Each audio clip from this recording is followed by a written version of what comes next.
ہے۔ ایک تو اسی سے لفظ قدرت بنا ہے، اور نمبر دو اسی سے کسی شے کی قدر و قیمت، اور پھر اسی کے معنی ہے اندازہ مقرر کر دینا، کسی شے کا اندازہ مقرر کر دینا، یہ قدر ہے۔ اللہ نے ہر چیز کا ایک اندازہ مقرر کر دیا ہے، اور قدر مقادیر مشکات شریف میں ایک پورا باب ہے، ایمان بالقدر اس کا عنوان ہے صحیح معنی میں۔ تو پہلی حدیث کیا ہے؟ مسلم شریف کی روایت ہے، عبداللہ ابن عمرو بن العاص رضی اللہ تعالی عنہما۔ حضرت عمرو بن العاص جو بڑے سرداران قریش میں سے تھے، بڑے سیاستدان تھے اور بڑے بہادر انسان بھی تھے، ان کے بیٹے ہیں عبداللہ۔ اور بڑی دلچسپی کی بات یہ ہے کہ باپ اور بیٹے کے مزاج میں بعد المشرقین تھا، وہ تھے جنگجو اور سیاستدان اور بڑے سرداروں میں سے، یہ تھے انتہائی زاہد و عابد، انتہائی زاہد و عابد۔ انہی کے بارے میں آتا ہے پوری رات کھڑے رہتے تھے نوافل میں، اور ہر روز روزہ رکھتے تھے، جس پر حضور نے یوں کہنا چاہیے کہ ڈانٹ پلائی۔ آپ کو اطلاع ہوئی، آپ نے بلایا، یا عبداللہ اولم اخبر انک تقوم اللیل وتصوم النہار تصوم الدہر، کیا مجھے یہ خبر نہیں دی گئی ہے؟ یعنی مجھے یہ خبر ملی ہے کہ تم پوری رات کھڑے رہتے ہو، نماز پڑھتے ہو، تم ہر روز روزہ رکھتے ہو، اب کیا کرتے؟ بلا یا رسول اللہ، جھوٹ بولنے کا تو یارہ ہے ہی نہیں، اور ہو بھی نہیں سکتا۔ فرمایا لا تفعل، سخت سے بات۔ وہ عبداللہ ابن عمرو ابن العاص رضی اللہ تعالیٰ عنہما اس کے راوی ہیں، قال رسول اللہ صلی اللہ علیہ وسلم کتب اللہ مقادیر الخلائق قبل ان یخلق السماوات والارض ب50,000 سنہ۔ اللہ تعالیٰ نے مقداریں اور تقدیریں، ابھی دو الفاظ میں بولوں گا تاکہ آپ کے ذہن میں بات رہے، معین کر دی تھی، لکھ دی تھی۔ آسمانوں اور زمین کی تخلیق سے 50,000 سال قبل، یہ ہے قدرہ، ہر چیز کی ایک تقدیر جو ہے وہ معین ہوئی ہے۔ اب آئیے اس میں کتاب سے مراد کیا ہے؟ جو آیت میں نے دوسرے نمبر پر پڑھی آج، سورہ حدید کی آیت، ما اصاب من مصیبۃ فی الارض ولا فی انفسکم الا فی کتاب من قبل ان نبرأ۔ کتاب سے مراد کیا؟ نہیں پڑتی تم پر کوئی مصیبت، کوئی تکلیف، نہ زمین میں نہ تمہاری جانوں میں۔ زمین میں سیلاب کا آ جانا، زلزلے کا آ جانا، کوئی اور اس طرح کی عمومی ہلاکت کا آ جانا، عمومی تکلیف کا آ جانا۔ تمہاری جان میں اچانک جو ہے تشخیص ہو گیا کینسر ہے، اچھے بنے تھے، ٹھیک ٹھاک چل رہے تھے، تو معمولی سی تکلیف ہوئی، انویسٹیگیشن کیا تو معلوم ہوا تو کینسر ہے، اور وہ کافی بڑھ چکا ہے۔ لیکن جو شے بھی آتی ہے، چاہے تمہاری جان پر آئے چاہے زمین پر آئے، وہ ایک کتاب میں لکھی ہوئی موجود ہے، اس سے پہلے کہ ہم اسے ظاہر کریں۔ یہ تمہیں مشکل نظر آئے گا، ان ذالک علی اللہ یسیر، یہ اللہ پر بہت آسان ہے، بہت آسان۔ اللہ کا علم کامل ہے۔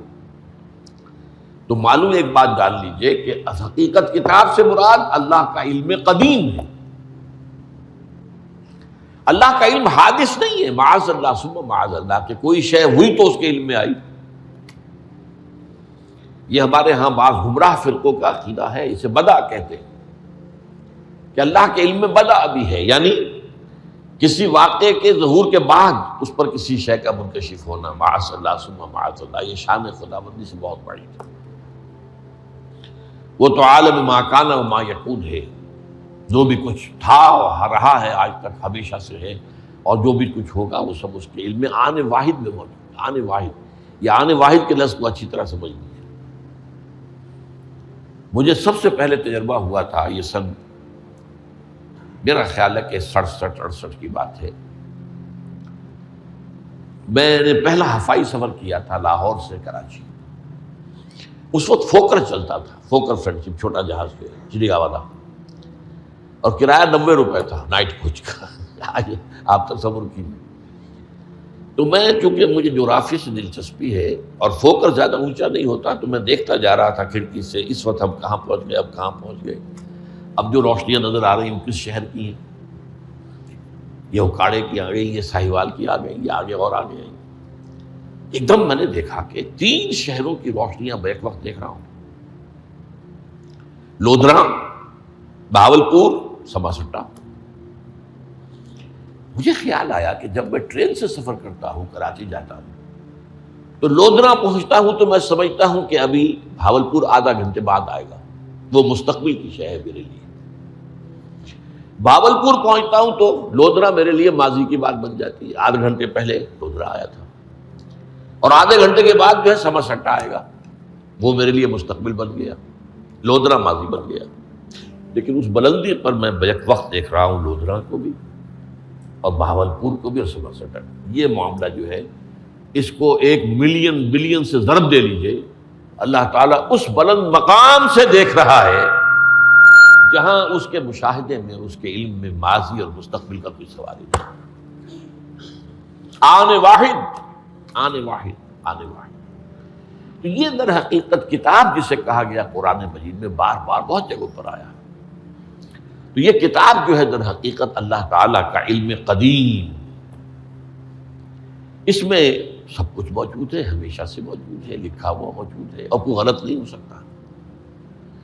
آگے چل کر گفتگو ہوگی اصل میں بعد میں کہ تقدیر کے جو عام عقیدے میں ہم تقدیر کہتے ہیں اس کے 2 پہلو ہیں۔ ایک پہلو ہے ما اصاب علی الانسان، جو کچھ انسان پر آتا ہے مصیبت، جیسے ابھی آیت میں نے پڑھی ما اصاب من مصیبت فی الارض ولا فی انفسکم۔ ہم ہر وقت صدمے ہیں، کوئی تکلیف آ گئی، کوئی مصیبت آ گئی، کوئی بیماری آ گئی، کوئی حادثہ ہو گیا، کوئی بچہ فوت ہو گیا، کوئی عزیز جو ہے وہ فوت ہو گیا، یہ ہر وقت حوادث ہے۔ تو جو بھی کچھ پیش آتا ہے وہ علم خداوندی میں ہمیشہ سے تھا۔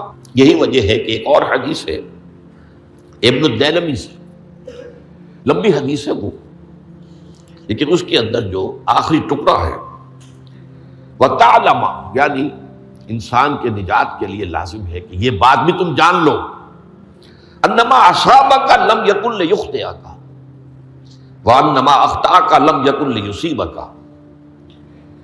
ولو مت علی غیر ھذا، اگر تم اس کے سوا کسی صورت پر ہوگے تو جہنم میں داخل ہو جاؤ گے، لدخلت النار۔ یہ جان لو کہ جو چیز تم پر آئی وہ آنی ہی آنی تھی۔ دیکھیے ہوتا کیا ہے، کاش کہ میں اگر یوں کر لیتا تو یہ نہ ہوتا، بس یہی ایمان بالقدر کے منافی ہے۔